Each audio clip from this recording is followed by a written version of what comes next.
है ना। तो राजनीतिक प्रभाव में देखते हैं महमूद गजनवी ने भारत पर जो आक्रमण किया था तो तुर्की सत्ता की नींव डाली। तो तुर्की सत्ता की नींव, ये चीजें इंपॉर्टेंट है, ठीक है ना। ये जो लाइनें हैं ना बहुत इंपॉर्टेंट है कि महमूद गजनवी ने भारत पर तुर्की सत्ता की नींव डाली थी। किसने तुर्की सत्ता की नींव महमूद गजनवी ने डाली थी, ठीक है। तराइन का दूसरा युद्ध विनाशकारी सिद्ध हुआ, हम जानते हैं। चौहान पृथ्वीराज चौहान इनकी मृत्यु हो गई थी, मतलब पराजित हो गए थे, मृत्यु हो गई थी। तो तराइन का दूसरा युद्ध बहुत विनाशकारी सिद्ध हुआ। तुर्क सत्ता का वास्तविक संस्थापक आया था गौरी को। देखो तुर्की सत्ता की नींव डाली महमूद गजनवी ने, पाकिस्तान के अंदर सत्ता का जो वास्तविक संस्थापक है वो कौन है? गौरी है। गौरी है, अरब के साथ मिलती थी और तुर्क शासकों ने अपनी कुशल युद्ध नीति व भारतीय शासकों की दुर्बलता का लाभ उठाकर बड़ा साम्राज्य स्थापित किया। बहुत इंपॉर्टेंट है, इस लाइन को एक बार दो बार और पढ़ो, समझ में आ जाएगा कि वो कह रहे हैं कुशल युद्ध नीति। तुर्की शासकों के पास कैसी नीति थी? कुशल युद्ध नीति थी। और भारतीय शासकों की दुर्बलता, भारतीय शासक एक्चुअली में दुर्बल नहीं थे, वो दुर्बल हो रहे थे, ठीक है ना। वो आपस में लड़ने के चक्कर में वो क्या है दुर्बलता में आ गई थी, वरना राजपूतों का और हमारे जो भारतीय राजा थे उनका कोई जवाब नहीं, ठीक है ना। ऐसा कहा जाता है कि उनके जैसी तलवार बाजी लेकिन ये तुर्क लोग क्या थे? घोड़े थे, थोड़े तेज तर्रार और ना ही अफगानिस्तान के इलाकों को आजाद होने के बाद खैबर पास के रास्ते हिंदुस्तान पर कोई अलगाव। लगता है ये वाली लाइन आपको समझ में आ गई है। सत्ता की नींव डाली थी महमूद गजनवी ने, तारीख में इसलिए मशहूर हुए कि ये पहले मुसलमान हुक्मरान थे। इन्होंने क्या किया? सामंती सरदारों का सामंती व्यवस्था होती है, फ्यूडलिज्म, वो फ्यूडलिज्म का एंड कर दिया पूरे हिंदुस्तान को आइंदा 1000 साल तक आने वाले वक्त बहुत बड़ा क्षेत्र है, बहुत बड़ा क्षेत्र को बहुत सारे टुकड़ों में बांट दिया और सभी टुकड़ों मुसलमानों ने जो सल्तनत अपॉइंट और वो हिंदुस्तान में बनाई, ठीक है। तो वो व्यक्ति सामंत कहलाएगा और ये व्यवस्था सामंती व्यवस्था कहलाएगी। मिलिट्री राजा की उपाधि की थी सुल्तान, राजाओं की उपाधि मिलने लगी सुल्तान। ये राजनीतिक प्रभाव थे ना। हमारे तो आपको पता ही है, हमारे उसमें पृथ्वी वल्लभ, परमेश्वर, महाराजा ऐसी उपाधियां लेते थे। इन्होंने एक नई उपाधि एक भी शिकस्त नहीं खाई, सुल्तान की। तकरीबन 998 जो प्रमुख मंत्री महमूद गजनवी अपने वालिद सुबुक्तगीन की जगह गजनी के तख्त पर बैठते, ये होता था। और उसके बाद आने वाली दुनिया का नक्शा और तारीख तब्दील हो जाती। शतरंज के लिए ना वजीर पता कितना प्रमुख होता है? पूरे शतरंज में राजा इतना प्रमुख नहीं होता जितना वजीर होता है। वो वजीर अकेला राजा को बचाने के चक्कर में मतलब इधर उधर कहीं पे भी, इधर भी जा सकता है, इधर भी जा सकता है, इधर भी वो कहीं भी जा सकता है वजीर। उस रूहानी फैज की वजह से कितने फतूहात किया करते थे।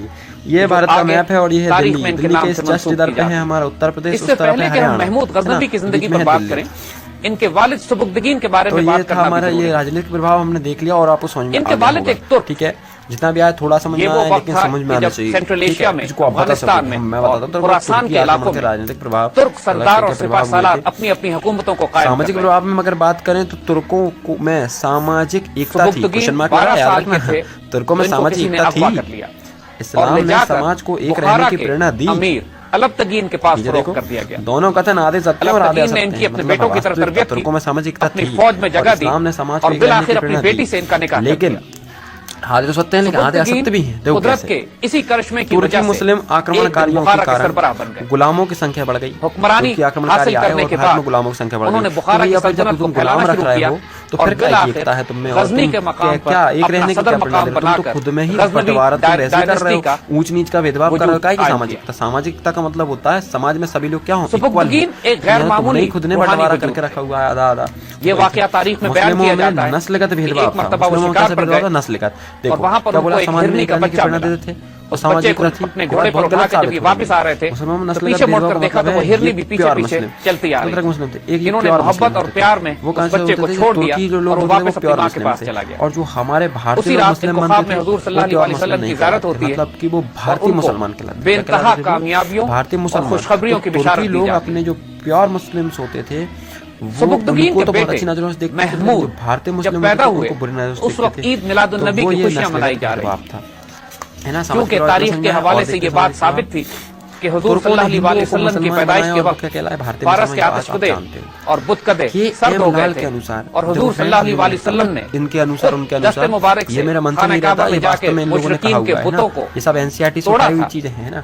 तो सुबुक्तगीन ने अल्लाह ताला से ये दुआ की और मैं आपको कि या बताऊंगा अल्लाह नहीं वो चीजें, मेरे मुझे बेटे नहीं को पता भी होगी। बुत मैं शिकन बनाना, पूरी पूरी चीजें और ये इस बात की रूहानी दलील है उठाऊंगा, कि सुबुक्तगीन बजाते खुद शर्मा से इन्हीं एक से उठाऊंगा रूहानी और एक नेक वजूद और इसकी दुआ को अल्लाह ने कबूल किया। गूगल पे भी विश्वास नहीं सही बताएं तो महमूद तारीख इस्लाम के.एम. लाल के अनुसार बहुत ज्यादा तुर्क सुल्तानों ने हिंदुओं की संख्या धर्म परिवर्तन कराकर 1/3 का, क्या बोल रहे हैं? के.एम. लाल कह रहे हैं कि तुर्क सुल्तानों ने हिंदुओं को इतना धर्म परिवर्तन करवाया कि उनकी संख्या 1/3 कर दी। तो देखो ज्यादा अल्लामा इकबाल ने भी अपनी शायरी में करवा ले महमूद और अयाज का जिक्र किया।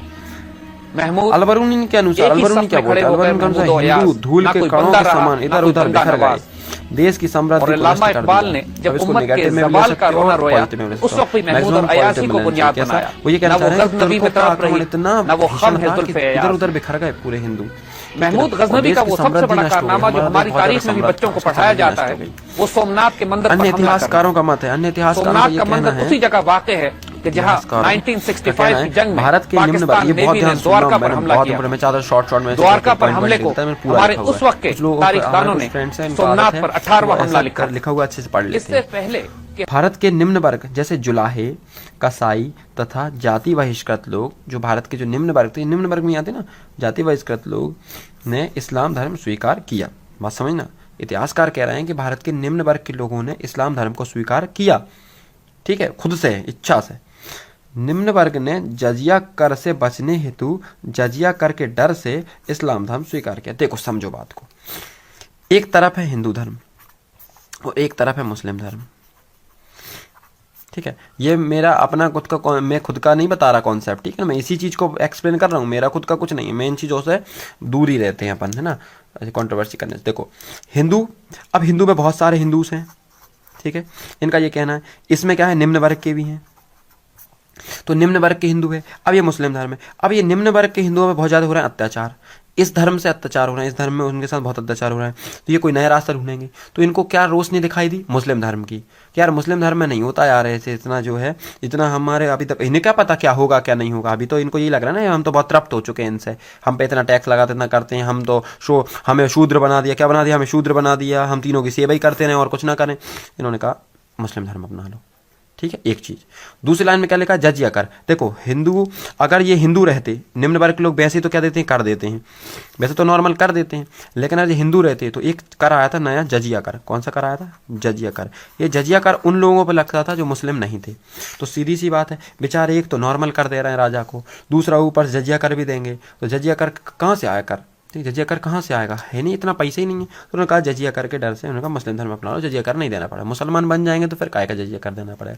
बात समझ में आ गई? समझ में आ गई हो तो देखो, अभी अगर ये चीज़ें मेरी समझ में आ गई हो तो प्लीज़ वीडियो को लाइक कर दो।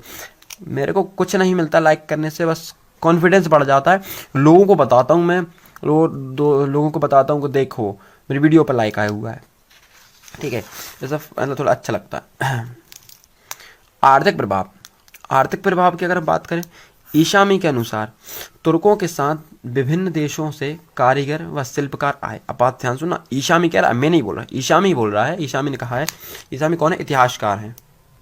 जो ईशामी है, ईशामी के अनुसार तुर्कों के साथ विभिन्न देशों से कारीगर व शिल्पकार आए। तुर्कों के साथ विभिन्न देशों से कारीगर व शिल्पकार आए तथा अपने साथ महत्वपूर्ण पुस्तक लेकर आए। बात को समझना, ईशामी बोल रहा है तुर्कों के साथ बहुत सारे कारीगर भी आए, मतलब जो कलाकार होते हैं ना, जो लोग घर वगैरह बनाते हैं, ये सब कारीगर आए और बहुत सारे शिल्पकार आए। और ये आए तो आए, खाली हाथ नहीं आए। देखो कितनी बढ़िया बात है, खाली हाथ नहीं आए, अपने साथ क्या लेके आए? पुस्तकें लेके आए। और जैसे कालीन बुनने वाली पुस्तक है, जैसे पुस्तक है ना, पुस्तकें लेके आए, तो कैसी पुस्तकें पूछ सकते हो कि यार तो वो पुस्तक कैसी थी? जैसे कालीन बुनने की जो कलाकारी होती है उसमें, वो सब, ये चीज़ ध्यान में रखना। अब जब कोई चीज़ नई चीज़ लेके आएगा तो हम वो सीखेंगे, ठीक है, बस इसलिए बताया। प्रोफेसर इरफान हबीब के अनुसार तुर्कों के आक्रमण के बाद भारत के आर्थिक जीवन में भारी विकास हुआ। तुर्क जब भारत में आए तो हमारे भारत के आर्थिक जीवन में बहुत ज़्यादा विकास हुआ। यह विकास मुसलमान कारीगरों और व्यापारियों के आगमन से हुआ। ये अपने साथ कई नई तकनीक लेके आए। देखो ऐसा समझो, मान के चलो अपन कोई चीज़ बनाते हैं और कोई चीज़ अपन बनाते हैं हाथ से, ठीक है, कोई चीज़ अपन बनाते हैं हाथ से और बढ़िया बना रहा है, लेकिन हमें मतलब एक कपड़ा बना दिया, ठीक है, ऐसा फॉर एग्जांपल समझना मेरी बात को, कि हमने एक कपड़ा बनाया और वह बहुत बढ़िया लग रहा है, रेड कलर का लग रहा है, अच्छा लग रहा है, बहुत सुंदर दिख रहा है, लेकिन एक बाहर से कोई व्यक्ति आता है, उसको पता क्या कलाकारी आती है? उसको बनानी आती है एक बॉर्डर, मतलब उसको एक चमकदार कपड़ा बनाता है और उसका कपड़े में क्या कर देता है? एक बॉर्डर लगा देता है किनारे पे, और अच्छा लगने लगा कपड़ा। तो हमने क्या सीखा इससे? नई चीज़, अरे यार ऐसे भी कर सकते हैं यार, हमारा तो लाल कपड़ा अच्छा नहीं लग रहा था, ऐसे नॉर्मल भी अच्छा लग रहा था, लेकिन उतना अच्छा नहीं लग रहा था जितना अच्छा इसका लग रहा है। तो भाई तूने कैसे बनाया, फिर वो अपनी तकनीक बताएगा, हम उसे अपनी तकनीक बताएंगे। वो कहेगा अरे यार मेरा तो नीला कलर का, तूने लाल कैसे किया, तो हम उसको बताएंगे कि हमने लाल ऐसे किया, और वो हमें बताएगा ये बॉर्डर कैसे बनाई उसने। तो इस तरह से एक दूसरे के विचारों का आदान प्रदान होता है। तो काफ़ी सारी चीज़ें तुर्क लेके आए थे हमारे भारत में, हमने उनसे सीखी नई चीज़ें। 3 विशेष बातें, शहरों का विकास हुआ इस समय, शहरों का, ग्रामों का नहीं हुआ भैया, गाँवों का विकास नहीं हुआ, शहरों का विकास हुआ। सड़कें वड़कें बनाई थी उन्होंने। कारीगरी की वस्तुओं का विस्तार किया, कारीगरी की वस्तुओं का, कारीगरी वही काम वगैरह होता है ना उस तरह का, मकान वगैरह बनाना, ये सब चीज़ें कारीगरी। और मकान ही नहीं होता है एक्चुअली में, कारीगरी मतलब एक तरह से कलाकारी, कुल मिला के किसी चीज़ को सुंदर बनाने के लिए उस पर डिजाइन बना देना, ये सब कारीगरी होती है, नक्काशी। व्यापार तथा वाणिज्य को प्रोत्साहन मिला, व्यापार वाणिज्य क्या मिला, प्रोत्साहन। हमारा जो भारत है, ये भारत में यहाँ पे भड़ोज बंदरगाह है गुजरात में, यहीं से व्यापार चलता था अरबों के साथ, ठीक है ना, ये व्यापार में बढ़ता था। और चूंकि वही लोग यहाँ पर आ गए थे तो और ज़्यादा व्यापार बढ़ने लगा, तो प्रोत्साहन मिला। प्रोफेसर हबीब ने एक बात बोली बहुत अच्छी, मेरा मन कर रहा था, सोचा आपको बता दूं, क्यों ना सोचेंगे। मध्यकालीन अर्थव्यवस्था की संज्ञा दी है इस समय को। प्रोफेसर हबीब ने तुर्कों के जो आक्रमण होता है ना, और तुर्कों के आक्रमण के समय जो चीज़ें इतनी सारी विकसित हुई थी, इसको मध्यकालीन अर्थव्यवस्था कहा है। ओके, अब भारतीय कला एवं संस्कृति पर प्रभाव देखते हैं। मेरा फेवरेट रहा शुरू से ये कला एवं संस्कृति। भारतीय कला एवं संस्कृति पर प्रभाव क्या पड़ता है, तो देखते हैं प्रभाव क्या पड़ता है। प्रथम पहलू, हम पहले पहलू में देखेंगे, और दूसरा पहलू हमारा यहाँ होगा।